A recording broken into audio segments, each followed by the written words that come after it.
can, just raise your hand. We'll get the microphone to you. We'll start here with Franco in the second row, center. Hey, Jesse. I know you said in the week that you're not worried about the offensive struggles you guys have had, but how do you explain today with so many chances and 4 out of these 5 games so far, you guys have been shut out? How do you explain what's been going on?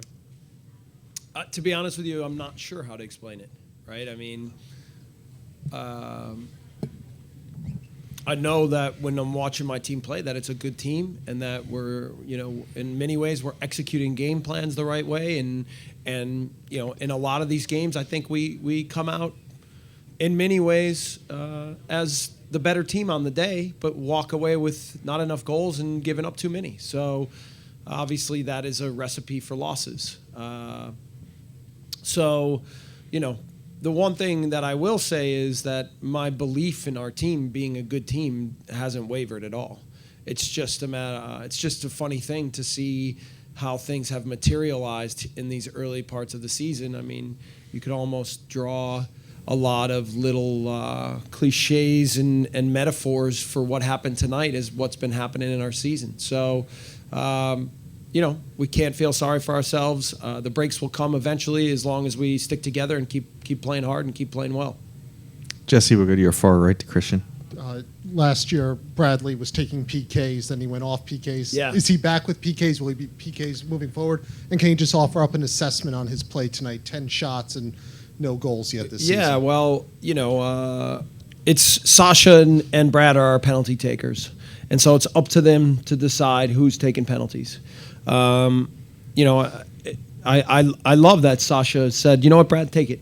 Get on the board, get yourself a goal, and we're getting back in this game. Now, it doesn't work out that way. And, we went through this a little bit last year with Vancouver when Brad had missed a couple. But my belief in him doesn't change based on missing a penalty or missing some chances.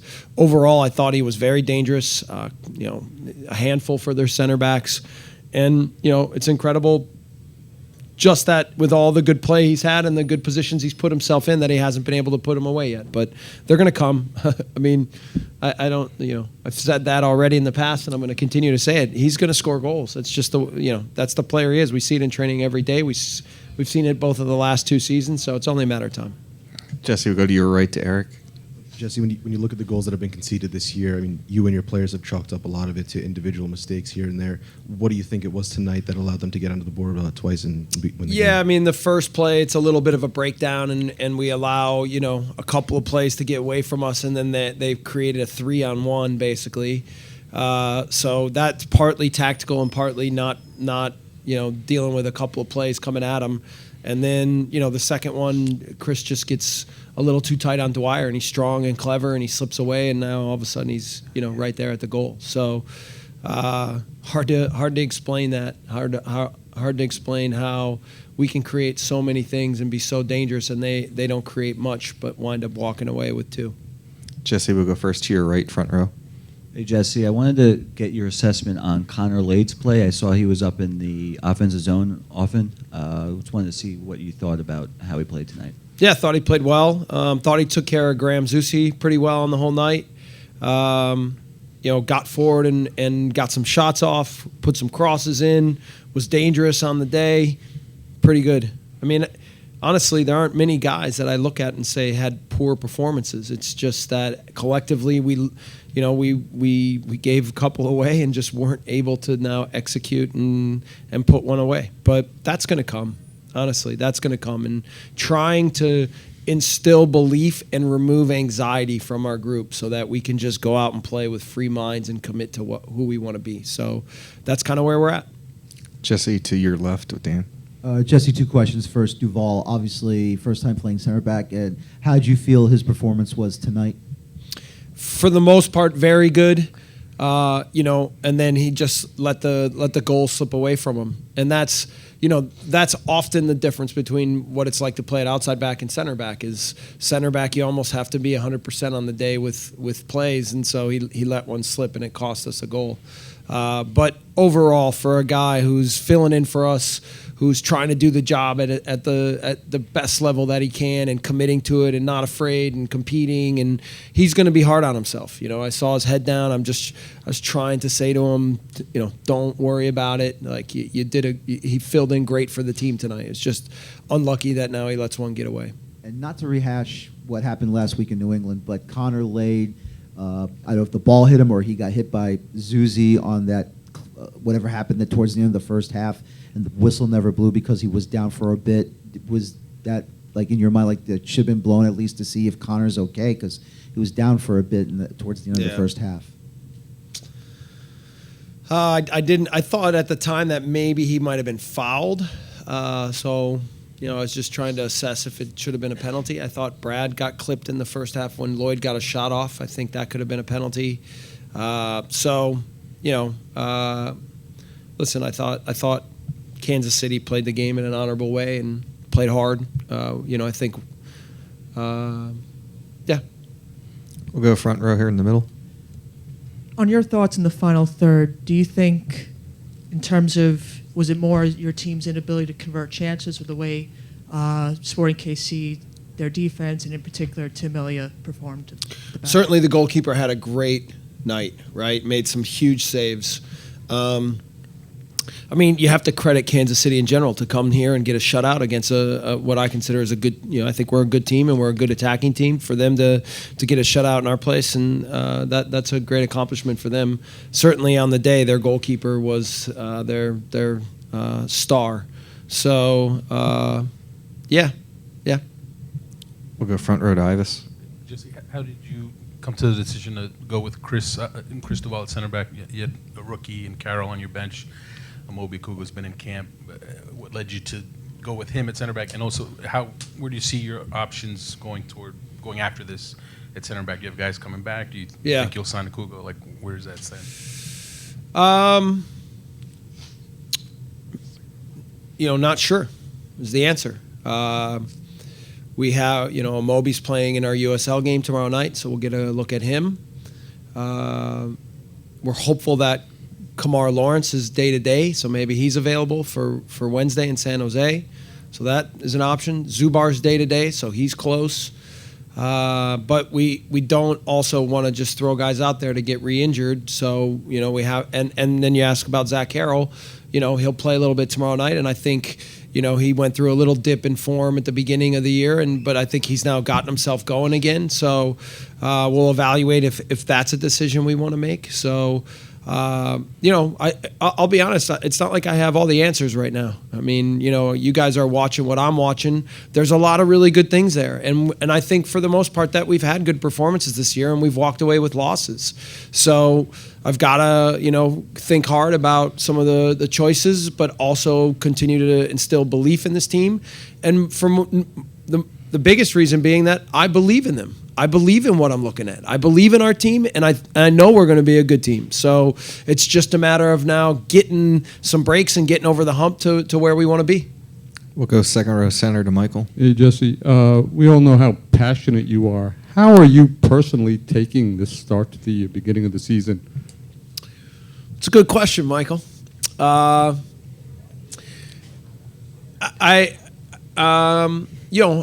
tell our team that one of the things that I like about this business is not the easy times, it's the tough times, right?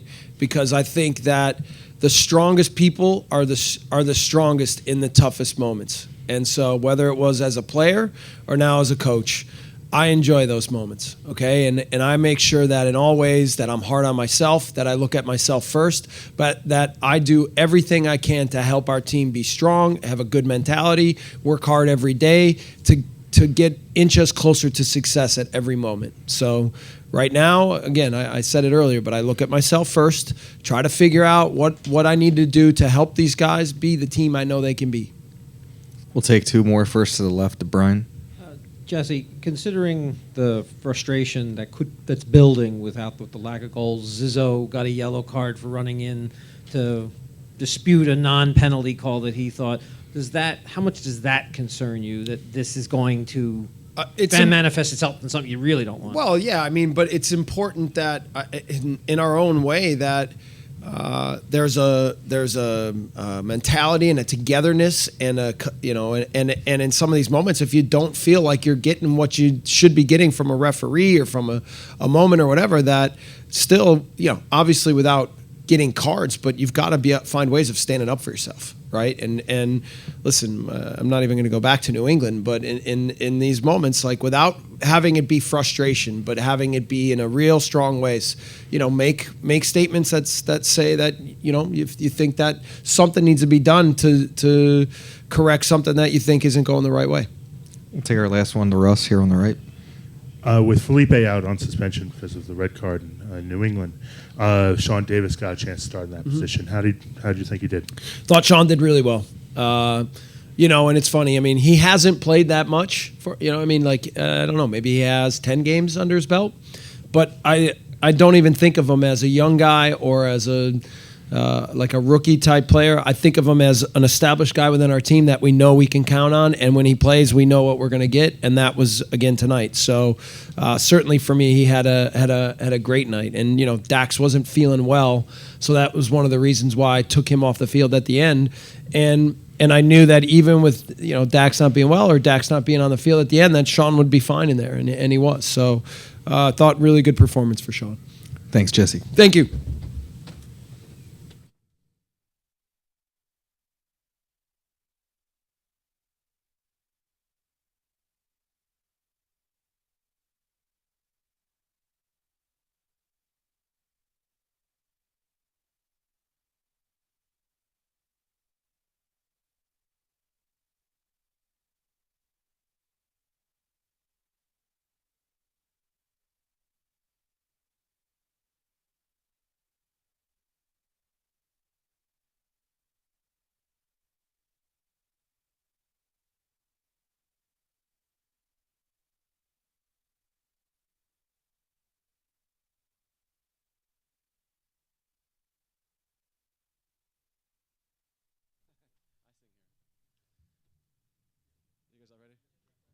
You guys ready?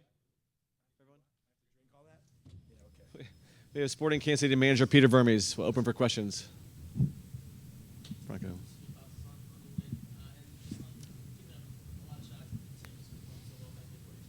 Yeah, Tim was big time tonight. If you just look at and take the penalty kick aside, since he's come in last year, he's caught quite a few games like this. Tonight, I think, was one of the games where he put the whole entire package together. If you really look at Tim, you look at his background. He's 31, but he hasn't had a lot of years of playing as the number one. So I think coming into this year after the season he had last year, he's a much more experienced guy. Although it's not a lot, it just gives him the ability to come in this year and be the number one. And from the beginning of the year, he's been very good. He really has. And tonight was I think everything kind of came together for him, and I'm happy for him because he's a hard worker. He really is. The other guy too is Ike Opara. Him coming onto the field, he's really, most people don't realize he's been out 2 years. So this was big for him, and I told him that probably over the next 2 weeks he's probably going to get an introduction into one of the games, and he's got to be ready, and he's got to be confident, and he's got to feel good, and all that stuff about it. And he went in, and I thought he was a huge help for us. Once they started banging balls in the air, it was over. He's the I think he's the best in the league in the air. Yeah,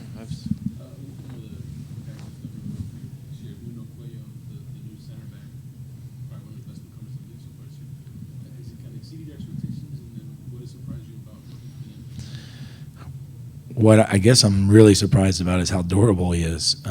He hasn't missed one training session since we started preseason. He's played every minute of every game that we put him in, and he's been great. And obviously, I'm not trying to jinx him, but he's been very durable, very calm, reads the game extremely well, and he's excellent on the ball. Incredible entry ball out of the back. He just calms the team down. And so he's been a very good addition, and what it's done for us is it's given us 4 guys in the back there. With Bees having the concussion, now Kevin goes out with a little bit of a groin situation. He's still around, and we have a 4th guy, and that was important. We didn't have that last year, so it's good. It's good to know we have a guy that is in there and can play at the level that he is.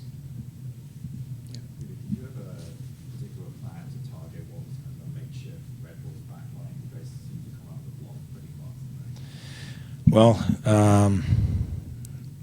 we have a lot of respect for they love to go forward with numbers. In the first half, probably the second 25 minutes, they put 6 guys up on the line, and we didn't deal with it very well. I thought in the second half we did a much better job. Look, when any team is up 1 or 2-0 like we were, we're going to start taking a lot of pressure, especially when you're away from home. That's just normal. What I thought was good is I thought the second half our lines were very compact. It was very difficult for them to play through us in the second half, which made them have to go over us. And I just think it's very difficult for forwards, especially in around the box like they were. Once in a while, a ball would fall down, maybe, but I thought we were good in most situations. And then the final piece is that. When you put numbers forward like that, if you're smart, we should have scored 2 more goals on the counter. Don't get me wrong, they probably should have scored a goal in the first half, but we should have scored 2 more goals in the second half on the counter because we really were getting out at them. It was actually a great game for us in a lot of ways because you got to be able to play games like that, and we needed to get into a game where the opportunity was to defend and counter someone. And a lot of teams that we play, they wind up sitting back on us all the time, and we're trying to, it's sort of like a puzzle wrapped up in a conundrum, and we're trying to figure out how to break it. And tonight, it was good for us because it was a different type of game, and I thought we at times did really well with it, especially in the second half.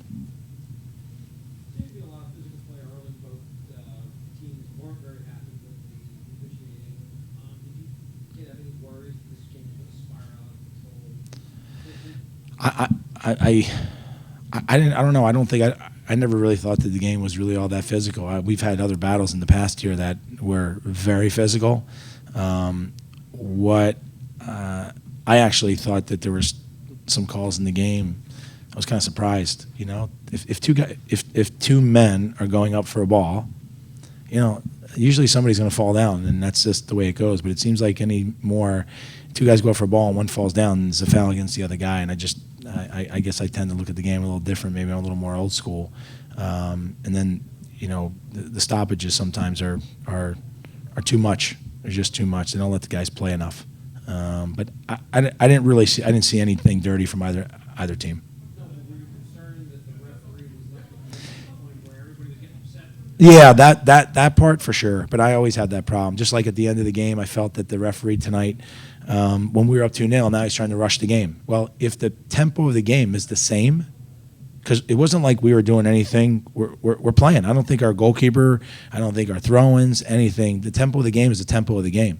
The referee doesn't now have to change the tempo of the game because one team's winning and the other team's losing. We tend to do that way too much in our league, and that's not normal. They don't do that anywhere else in the world. And so whether it's the fouls, any of those things, the game was getting a little out of hand from that perspective. Yeah, I would agree with you. As far as that goes, obviously last year you started off in the section that he played defensively. How have you seen him handle this go around?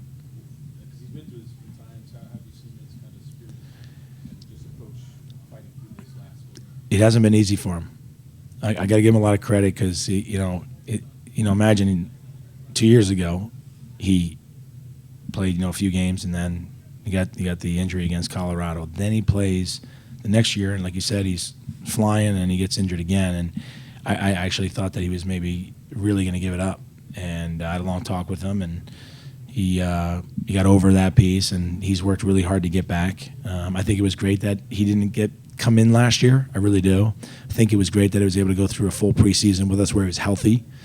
And I told him the only thing he has to be now is he's going to have to be patient because it's kind of muscle memory. You've been out for that long. You need to just train, play exhibition games, whatever. Now we have a USL team. I was going to try to get his feet wet there as well. he's done well with it, but it's been hard for him. I will say, I could see it on him, and I have to every once in a while have a little bit of a moment with him and say, hey, you got to keep fighting, man. You got to keep going. And it was good. Like I said, I'm really happy for him the way he got in tonight and the way he played. I think that was a big step forward for him. The key for all of us, him, myself, and the way we manage the situation going forward, we just got to be very careful not to, use him on a regular basis for a lot of games in a row. That's where we have to be careful. Tonight he played really 45 minutes because he came in the last 5 minutes of the first half, so it's good. Okay. Any questions? Thanks, guys. Our locker room's open. Thanks.